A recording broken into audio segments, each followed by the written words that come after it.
Bonjour à tous, je vous partage aujourd'hui quelques images que j'ai tournées à l'île Maurice sous forme d'un petit documentaire.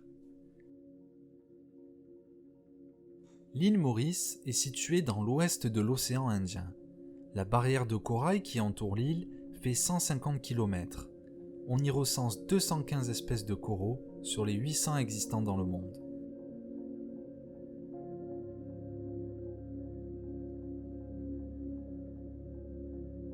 Un récif corallien, c'est une structure édifiée naturellement par des organismes vivants, essentiellement par les coraux.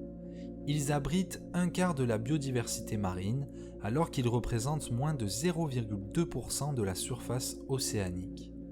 À l'île Maurice, c'est plus de 340 espèces de poissons qui trouvent refuge, source de nourriture et lieu de reproduction dans la barrière de corail.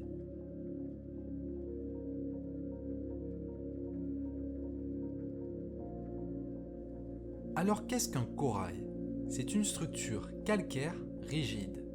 Mais ce que l'on observe n'est pas un seul organisme vivant, mais plutôt une colonie de petits animaux identiques que l'on appelle les polypes. Les polypes sont difficiles à voir, ils sont actifs la nuit. Sur cette photo, on peut distinguer la colonie de polypes. Ces organismes possèdent des tentacules qui leur permettent de se nourrir. Chaque polype possède une couronne de tentacules. Ce sont les petits points blancs que l'on peut observer. Ils entourent la bouche, située au centre. Les coraux se nourrissent principalement, selon les espèces, de phytoplancton ou de zooplancton qu'ils capturent avec leurs tentacules. Ils sécrètent également un mucus à leur surface qui se charge en particules alimentaires. Ce mucus peut être colonisé par des bactéries que les coraux assimilent. Cependant, les eaux tropicales dans lesquelles évolue la majorité des coraux sont bien trop pauvres et ne peuvent couvrir que 10 à 20% des besoins énergétiques. Ces besoins sont alors comblés grâce à l'association symbiotique qu'ils entretiennent avec des algues, les zooxanthelles. Cette association favorise également l'élaboration du squelette calcaire des coraux. Sur ces images, on peut voir un corail du genre Acropora, qui forme des colonies buissonnantes peu denses, permettant à de nombreux poissons d'y trouver refuge. D'autres formes d'acropores existent selon les milieux, comme la croissance en forme de plaque horizontale.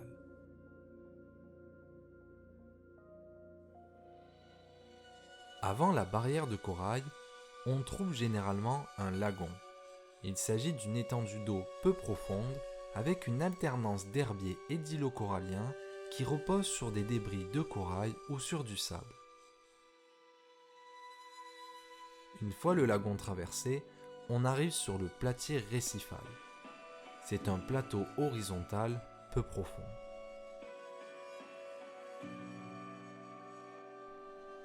La crête récifale marque ensuite la transition entre le platier récifal et le tombant du récif qui descend jusqu'à 20 mètres de profondeur avec parfois des terrasses. C'est là que commence l'exploration en bouteille. On découvre un monde caché. À cette profondeur vivent de nombreuses espèces.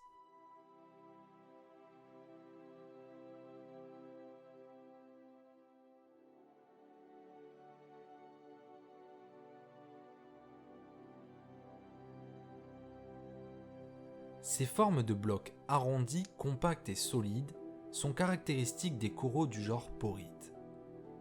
Ils font partie des principales espèces dites fondatrices en participant à la formation des récifs de corail. À leur mort, leur squelette solide ne se désagrège pas et permet à d'autres espèces de se développer par-dessus. Cette murène à gueule blanche a trouvé un refuge entre ces coraux.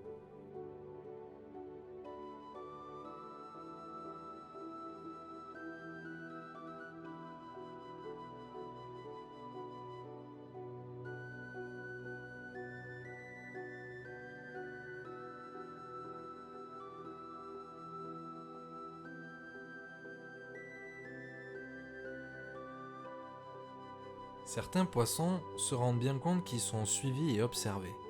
C'est le cas de ce petit Cantigaster valentini qui décide de garder un œil sur moi avant de continuer tranquillement sa route.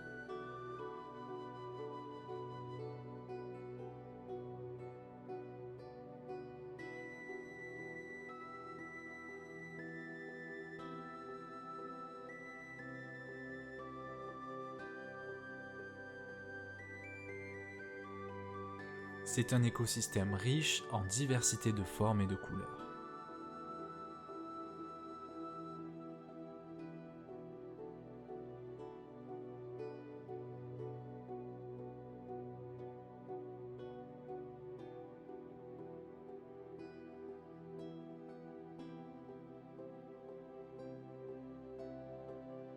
Ce petit organisme coloré est une limace de mer, Phyllidia varicosa.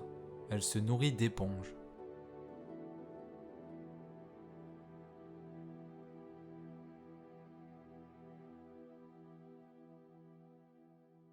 Pour favoriser le développement des récifs, certains navires ont été volontairement coulés pour former des récifs artificiels.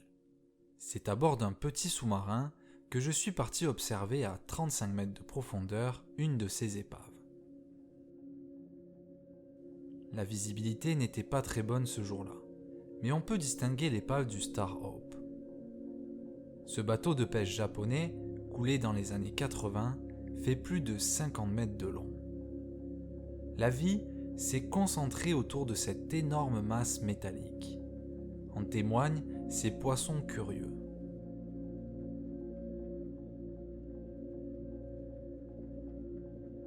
Les écosystèmes marins sont riches en découvertes. Ces images sont une infime partie de la biodiversité de cet écosystème.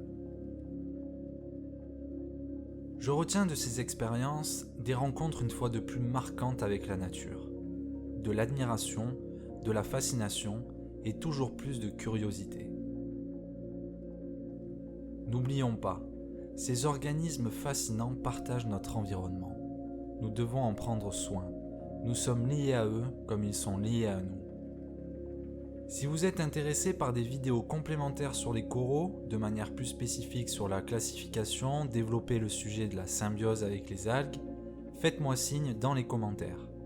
Il existe déjà certaines vidéos sur le sujet que vous pourrez trouver sur YouTube. Je vous mets dans la description quelques documents à consulter pour aller plus loin. Pour me soutenir, balancez-moi des pouces couleur océan si vous avez aimé la vidéo et je vous dis à très bientôt.